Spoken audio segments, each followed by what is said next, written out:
En plus. Nous recevons 2 fois moins de lettres qu'il y a 10 ans, où on en recevait déjà plus beaucoup. Nous sommes passés du pigeon voyageur au réseau et du corbeau au troll. Majesté a bien reçu ma lettre anonyme. Effectivement. Lui, les trolls, il connaît un petit peu, comme nous tous ici. Ça tombe bien, on les aime bien, oui. C'est la Alex rentrée pour vous aussi. Vizorek. Bonjour Charlie Vanunacker. Et aujourd'hui, devinez, une belle équipe autour de la table. Oui, il n'y a pas de hasard. 17h20, celui qui est collapsologue. 06 82 06 18 86. Merci de laisser un message après le bip sonore. Une fois votre message enregistré, vous pouvez raccrocher ou taper dièse pour le modifier. Bobby Roche, un ami à vous. Bobby Roche, bien sûr. Ça faisait longtemps qu'on n'avait pas de nouvelles d'ailleurs. 17h30, vous l'entendez, celui dont Sisyphe aurait dit bah lui, il est bien têtu, c'est Guillaume Meurice. Bonjour à tous. Alors, chronique judiciaire aujourd'hui avec l'histoire d'un coq sur l'île d'Oléron qui chante trop fort et qui dérange les voisins. Voilà, j'ai appelé sa propriétaire. Rien à foutre, quoi. C'est un code, un bar, voilà. Oh. Il a commencé par se calmer déjà. Hein. Donc c'était Julien Courbet qui s'occupe des problèmes de voisinage. Il y a de ça. RTL, on arrive. 17h40. Celle avec qui nous avons une grande passion en commun, essayer d'avoir un maximum de poules, c'est Constance. Bonjour. Bonjour. Moi, je vais faire une chronique. Je vous préviens, si vous la mouillez, elle va sentir mauvais. Très bien. Et voici celui qui nous vient tout droit de la Drôme, où nous étions hier. Tout frais descendu comme nous du Valence-Paris. Vous êtes, je vous laisse nous l'annoncer.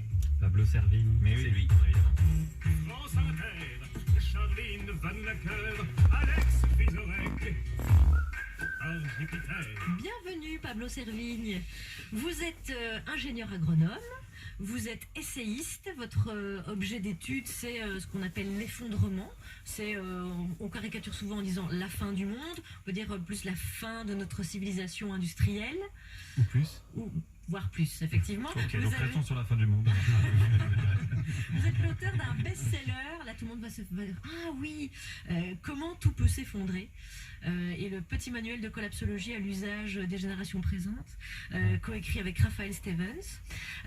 Vous avez aussi lancé un magazine collectif qu'on appelle un MOOC, c'est bien la contraction de magazine et de book. Ouais, c'est ça. Donc quelque chose de un magazine très étoffé avec 140 pages, c'est très beau en couleur et c'est en papier. qui s'appelle comment? Yggdrasil. Oui, je préférais que vous le YGG. Vous avez atteint le temps maximum prévu pour l'enregistrement de votre message. Pour réécouter votre message, tapez 1 pour le conserver, tapez 2 pour l'effacer, tapez 3 pour être rappelé au numéro de votre choix, tapez 4. Voilà l'explication du titre donc et le sous-titre. Pour réécouter votre message, tapez 1 pour le conserver, tapez 2 pour l'effacer, tapez 3 pour être rappelé au numéro de votre choix, tapez 4. C'est comme ça qu'il faut le voir. C'est comme ça qu'il faut le voir, on peut le voir comme...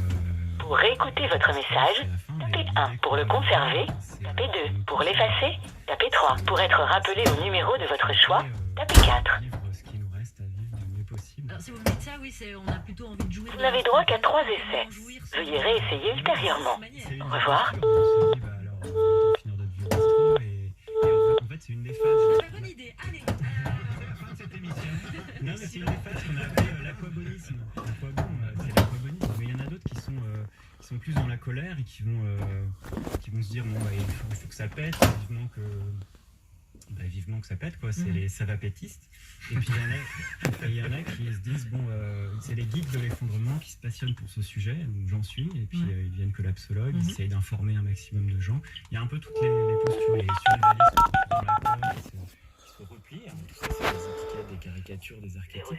Et puis il y a les transitionneurs, ceux qui se disent on est tous dans le même bateau, on va essayer de s'entraider, de vivre, de traverser ces tempêtes qui arrivent le mieux possible. Mais il n'y a pas il y a une solutionniste qui Il y en a. Ok, d'accord. Tout n'est pas foutu, c'est pas sûr qu'on est foutu aussi. Alors, Une semaine, et il y a notamment eu le synthèse de ce que les scientifiques disaient sur cette possibilité. Mais quand on s'intéresse à la science, il n'y a pas de certitude, en tout cas, sur l'avenir. Par contre, on peut acquérir l'intuition, et c'est bien une intuition, que c'est bientôt la fin, quoi. C'est un peu l'image du grand camion qui arrive et puis il y a quelqu'un qui est devant qui est à 5 mètres. Bon, le camion il va à 100. Et ben voilà, elle va la rentrer à tous. Ça commence bien. Et il est à 5, et le camion va à 120 km/h, la personne est à 5 mètres. On ne peut pas être sûr qu'il y aura un impact. On peut se dire, ouais, c'est quand même bien mal barré. Et le truc, c'est qu'il y a 50 ans, on parlait déjà à la fin du monde. La personne était à 500 mètres. On pouvait se dire, il y a 50 ans, il y a 40 ans. C'est donc une intuition, mais basée sur des faits scientifiques. Voilà. On peut dire ça un peu. C'est ça. Et donc, ce qui est science, c'est ce qu'on appelait la collapsologie, donc l'étude de la possibilité d'un effondrement. Et après, il y a des gens qui y croient vraiment, ça bouleverse leur vie et ils se mettent à agir dans ce sens-là. Et on pourrait appeler ça effondrisme. Tiens, voilà. Alors, il y a les tenants de l'effondrement qui font très très peur, qui être alarmiste, c'est sûr, mais il y a soit c'est la peur, le moteur chez certains. Vous, c'est plutôt peut-être une occasion de vivre autrement et d'un certain renouveau. C'est ça, ouais. J'ai jamais cherché à faire peur. Par contre, ça fait peur. C'est raté. Non, mais c'est... non, là, on est bien rassurés. Moi, j'ai l'histoire du camion, tout ça, ça m'a hyper détendu. Et l'idée, c'est que ça fait peur. Il faut accueillir la peur. Il faut aller au-delà. Et c'est ok d'avoir peur. Ça fait partie de nous tous. Dans Yggdrasil, donc le MOOC, le magazine très étoffé que vous publiez, qui est paru fin juin et le prochain numéro est attendu en septembre. Il est par exemple question, je vous donne des exemples, il y a une éco-psychologue américaine qui explique notamment comment s'installer dans cette longue urgence sans avoir envie de se pendre. C'est comme ça que c'est intitulé. Il y a aussi tout un dossier sur la joie comme outil d'éducation, la désobéissance civile, évidemment un entretien avec Edgar Morin qui est vraiment ça, la condition sine qua non pour lancer un magazine. Voilà. Et puis il y a même à la fin un tuto pour fabriquer une cuillère en bois, mais il y a beaucoup de choses avec des chercheurs. Ça part un peu dans tous les sens, c'est voulu, c'est un peu fourre-tout. On voulait 3 axes surtout. Il y a 3 axes maintenant quand on se rend compte des catastrophes. Il y a la lutte, comment on défend la vie, donc l'activisme, on voit les marches climat, les ZAD, etc. C'est important de ralentir les destructions. Le 2e axe, c'est la création d'alternatives. Et le 3e axe, c'est le changement de conscience. Si on ne revoit pas notre rapport au monde, mais radicalement, au plus profond. Voilà, il faut les 3.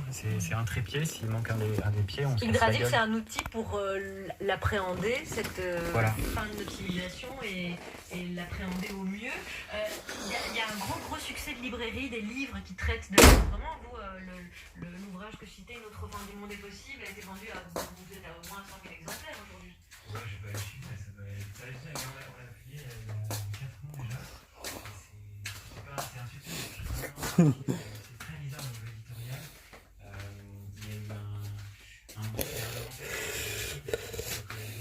avec toutes les canicules à répétition, les rapports du jet qui sont mais à cette date, alors que c'est aujourd'hui il y a un an qui a démissionné.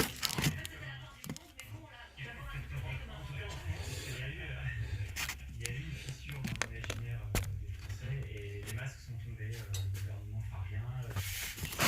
Ça se radicalise.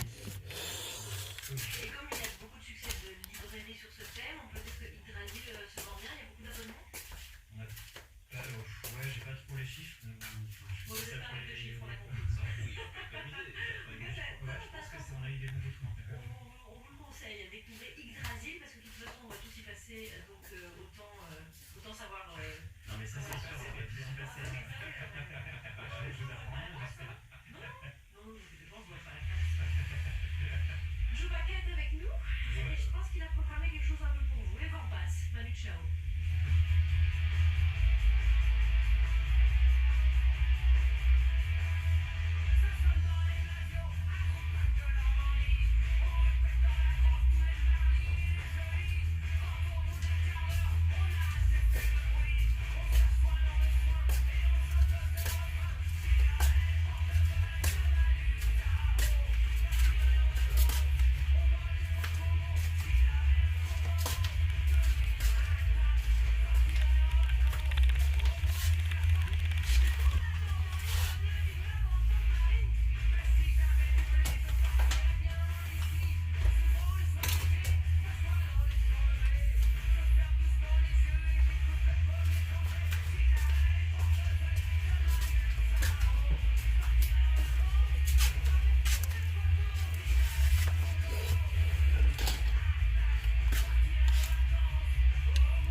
Bonjour.